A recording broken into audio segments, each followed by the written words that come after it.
Hello and welcome to the latest location video blog from Glass Bullet Pictures. And as you can see today, I am in a forest. So why am I in a forest? Well, one reason I'm in a forest is because forests are fantastic locations, but I have also made widespread use of forests in my own movies. So that's one reason why I was keen to talk about forests. Now, it would have been fantastic to have done this during the summer, but it's not the summer. We're now well into the autumn. Bit of road noise there. It's raining, it's cold, and one reason why I mention that is when you're filming, you'll generally find that if things are going to go wrong, they're going to go wrong in cold conditions. Now, I think the temperature is possibly 6 degrees centigrade, but as I say, I filmed in conditions as low as -5. Now, the lower the temperature goes, because you're dealing with electronics and all the rest of it, the more things that can go wrong.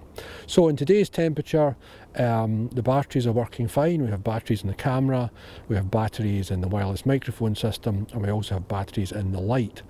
But be aware, the colder the conditions, the more battery power you will use up. So always have extra power in these conditions. Because that's another element of woodland and forest. They generally belong to somebody. I filmed in a lot of Forestry Commission land over the years. You're always best to let the Forestry Commission know what you're up to, especially if, like me, you're doing genre movies and you've possibly got people dressed up as warriors and people fighting and people dressed up as aliens and shooting off guns and all kinds of stuff. I'm sure the Forestry Commission would like to know what you're up to, so you're best to let them know. Sometimes woodland is privately owned, and again, in those kind of situations, you're best to seek out the owner and certainly get permission. So what kind of woodland filming have I done? Well, very early on in my movie making career, I was part of Artemis Films in Lanarkshire. We did a lot of filming around the town of Lanark, which is a kind of rural market town. Those of you who know New Lanark might be familiar with the Falls of Clyde. And near the Falls of Clyde is a big, massive, wonderful movie land area called Courthouse. And back in the day, I shot films there from the 80s right through to the 90s. We had a lot of forest to play with. We filmed down at the Falls of Clyde. We had a weir, we had an old morgue, we had a strange Victorian greenhouse, we had other structures. Because of the kind of films we were making, it was fantastic. First Artemis movie we shot there was called The Visitors, and we made widespread use of the riverbed near the Falls of Clyde, and we also made widespread use of the forests. Parts of Millennium were also shot there. Millennium was a kind of time travel themed adventure. We had some scenes set in Victorian times, which was set in Courthouse. And probably the film that I was most involved with in the Artemis days that used forests was Terminal 7.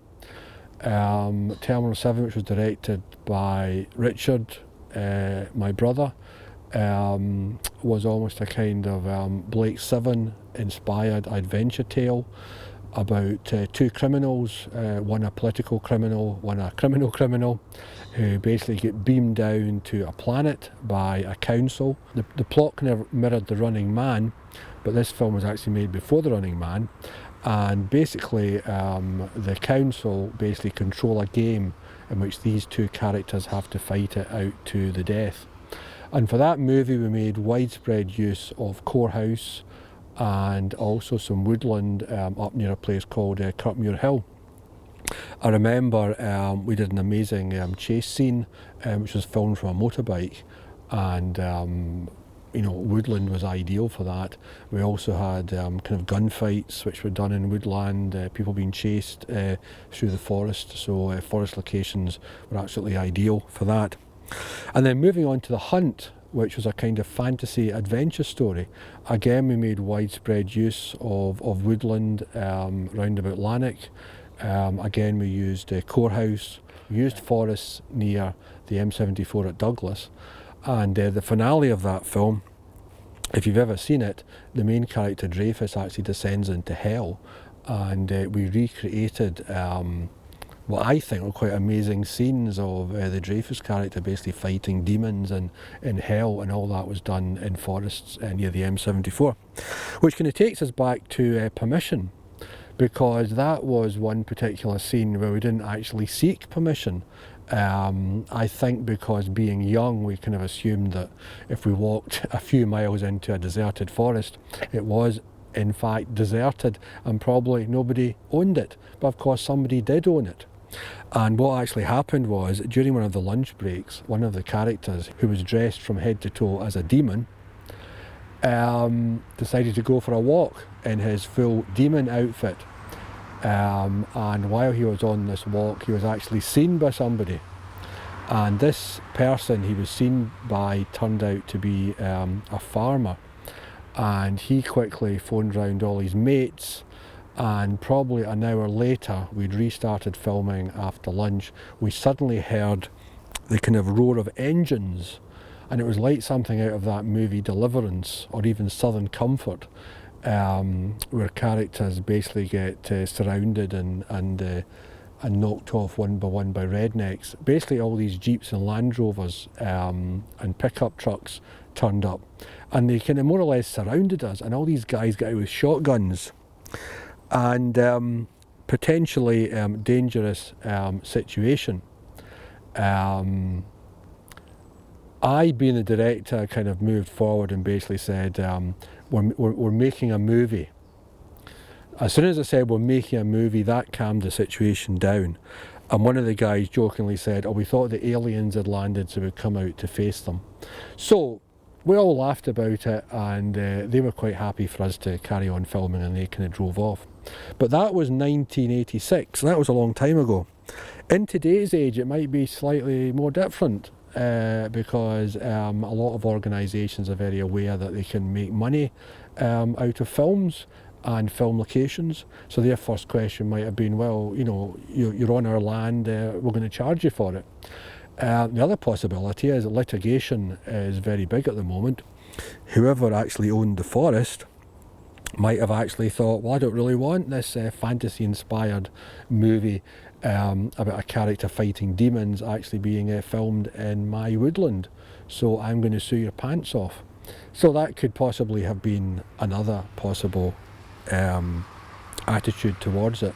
There was another situation regarding The Hunt. We did the Hunt had many screenings after its premiere in '86, but at one of the screenings, which was ironically organised by the ranger in Corehouse, he was the guy who basically looked after woodland, and he was a big supporter of the movie. He actually organised a screening of the film in a village called Nemfla on the outskirts of Lanark, and he basically invited the whole village. Turned out it was amazing to watch this epic film that we made. But what was interesting was the kind of aristocratic family who actually owned Corehouse and still do. We had a good relationship with a character called the Colonel, who actually owned the land, and he was married to an Italian countessa. I'm not making this up, it's actually true.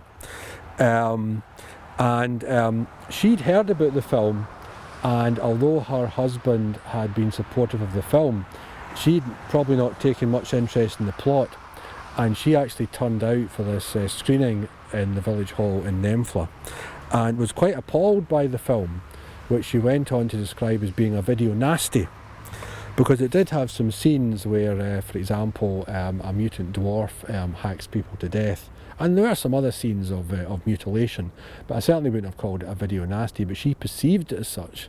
And she then went on to say, I would not have given these guys permission to film on my land if I'd known it had been a video nasty.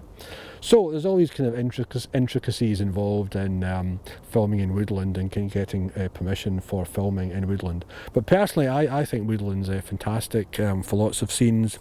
I can also think of another film we did called Millennium, in which we actually created a small graveyard in woodland. There was a plot need in Millennium to basically create a graveyard, and for something to be found inside a grave, and also for a character to basically fall into a grave, and then for the whole grave to be consumed with fire.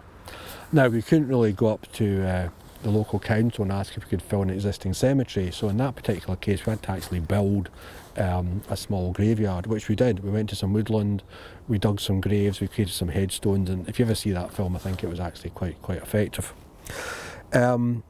In my more kind of recent films, here in Fife with Glass Bullet Pictures, I'm actually speaking to you from a location we used in Legend of Black Diamond. We have a scene where the character is Android, and we did what I think was quite an amazing scene in these very woods between the actors Christopher Cubitt and also Anna Zuberi, who played an absolutely incredible kind of female android. Anna, being Hungarian, we just got her to use her own kind of language for the scene, which I thought worked very well. But if you ever see the film, I actually think the scene which we filmed at night between Christopher and Anna, probably one of the most powerful scenes in the film, and an amazing piece of acting. But of course the woodland was the other star of that film. It was the summer. We came out here about 11 o'clock at night. We filmed it at midnight.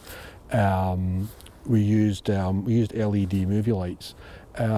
Cold wasn't an option, it was actually quite warm, but what was a problem was bugs. You know, believe me, the bugs came out. The bugs were basically flying against the lights and frying.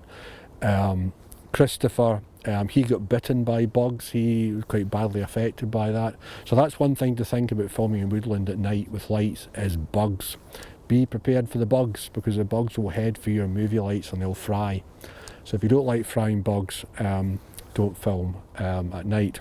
Prey Specimen Red, we did some scenes down in Preston. We have a World War II scene, and we sourced a German armoured half-track down in Preston. So rather than bring the half-track to Scotland, we brought the main cast down to Preston, and then we recruited actually people from a local operatic society to actually play German extras. And we did, I think, some quite amazing scenes in some fields and some woodland in a place called Chorley, which is on the outskirts of Preston. Moving on to our new films, which is Cadaver Man and the Priesthood, we're definitely going to be using woodland. Haven't yet chosen the exact locations, but it will probably be locations that are not near a road. I don't know how well you can hear the traffic, but we're not that far away from a country road, so whenever the cars go by, we probably couldn't film in this exact spot. One reason why I am actually quite close to the road, it's all to do with parking, and the fact that this particular area that I'm filming in, which is owned by the Forestry Commission, they have a gate which is sometimes open and sometimes shut. Now, I've actually parked just inside the gate, but I want to keep within eye of the gate in case somebody shuts it, otherwise I won't get home. So these are all things to factor in.